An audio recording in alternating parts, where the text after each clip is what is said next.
Tere! Olemegi oma muinasjuttudega jõudnud viimasesse päeva. Täna läheme Tšehhimaale. Nüüd aga Tšehhi muinasjutt Naelasupp.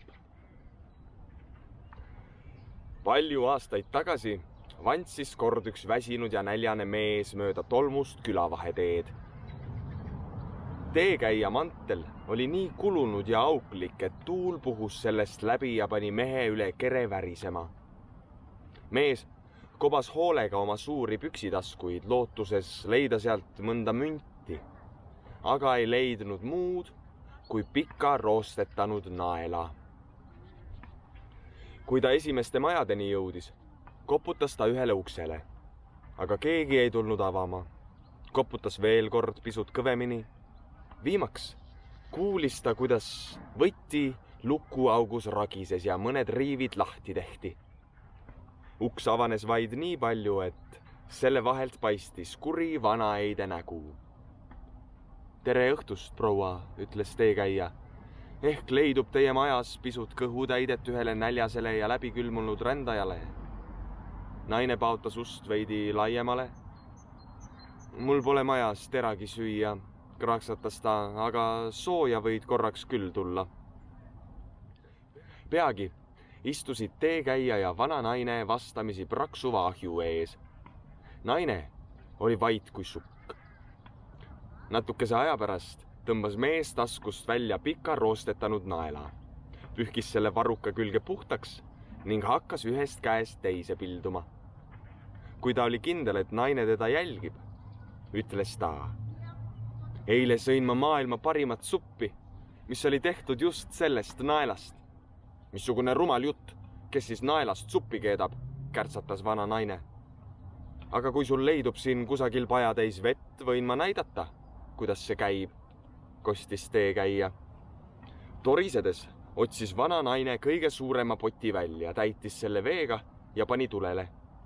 Kui vesi juba keema tõusis, viskas mees naela potti. 10 minuti pärast võttis ta lusika ja maitses leent. Suurepärane, tähendas ta, aga pipart ja soola võiks küll lisada, kui sul muidugi on. Kui vana naine kapiukse lahti tegi, nägi mees, et riiulid olid toidukraami täis. Ta raputas keevasse vette veidi soola ja lisas pipart ning maitses uuesti. Mõmises ta, üks keskmine sibul teeks asja veel paremaks. Vana naine tõi kiiresti sibula, kooris ära, hakkis peeneks ning lisas supile. Mees segas potis keevat vedelikku lusikaga ning maitses uuesti. Kostis ta mõtlikult, aga võib-olla paneks veel paar porgandit ka ja tüki liha, kui sul muidugi leidub seda siin majapidamises. Naine vudis jälle kapi juurde ja tuli tagasi porgandite ja lihatükiga. Mees lisas needki supile.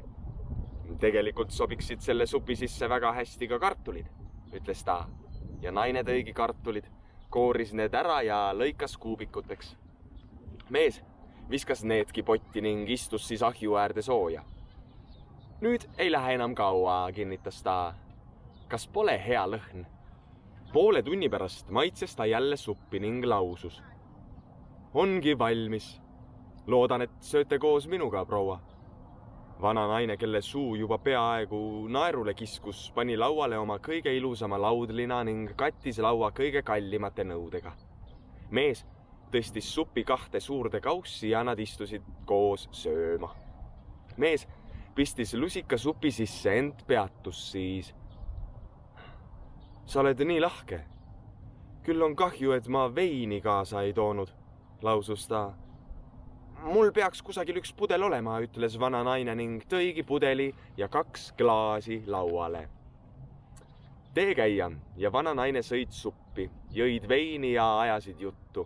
Nad muudkui rääkisid ja rääkisid.